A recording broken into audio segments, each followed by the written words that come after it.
ministre à Koda en charge de la communication. Le Comité pour la protection des journalistes, CPJ, une fois de plus, dans un communiqué de presse le 22 septembre 2021, a appelé le gouvernement togolais à se pencher sur la question des journalistes togolais sélectionnés pour la surveillance des logiciels espions Pegasus.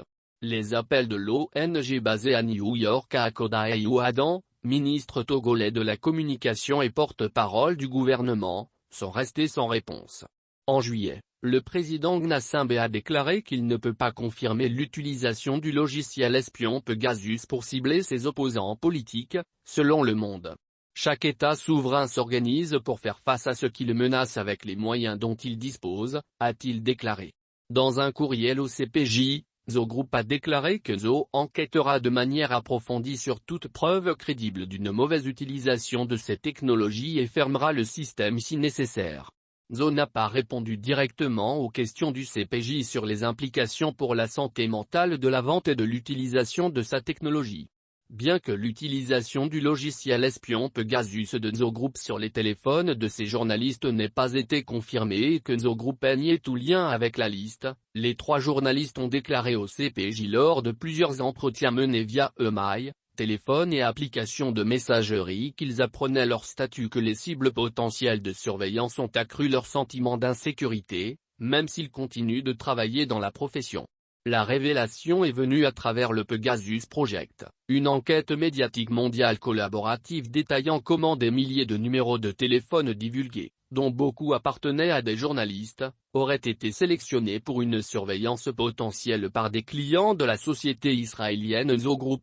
3 journalistes togolais ciblés lorsque, comme l'envie que Tohou a fui le Togo au début de 2021, il a laissé derrière lui sa maison, sa famille et son téléphone portable que la gendarmerie a saisi lors de son arrestation et de sa détention à la suite d'un rapport publié par son journal, l'Indépendant Express. En juillet, que Tohou, qui s'appelle Carlo, a appris que le numéro de téléphone connecté à l'appareil qu'ils avaient pris avait peut-être été visé par la surveillance des années avant son arrestation. J'ai passé des nuits cauchemardesques à penser à toutes mes activités téléphoniques. Ma vie privée, mes problèmes personnels entre les mains d'étrangers, a déclaré que Tohou au CPJ. C'est effrayant. Et c'est une torture pour moi. Outre que Tohou, le confrère Ferdinand Haïté, directeur du journal L'Alternative, figurait également sur la liste du Pegasus Project, selon Forbidden Story, l'un des partenaires du projet. Un 3e journaliste togolais, le pigiste Luc Abaki, a également été sélectionné comme cible potentielle de logiciels espions, selon un représentant d'Amnesty International, un autre partenaire du projet, qui a confirmé l'inscription de son numéro à Abaki puis au CPJ. La liberté de la presse demeure instable au Togo. L'utilisation potentielle du logiciel espion Pegasus pour surveiller les journalistes au Togo s'ajoute à une liste déjà longue des préoccupations du pays en matière de liberté de la presse. Au cours des dernières années, des journalistes au Togo ont été arrêtés et attaqués, leurs journaux ont été suspendus en raison d'une couverture critique et ont eu du mal à travailler malgré l'interruption de l'accès à Internet et aux applications de messagerie, a documenté le CPJ. Zo Group a déclaré qu'il ne vendait que ces logiciels espions, qui permettent à l'utilisateur de surveiller secrètement le téléphone d'une cible, au gouvernement pour enquêter sur le crime et le terrorisme.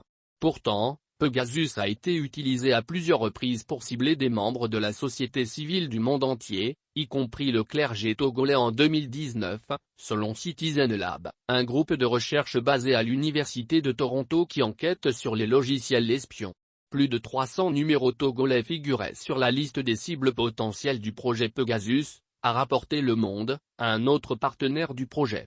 Pourquoi ont-ils été ciblés ?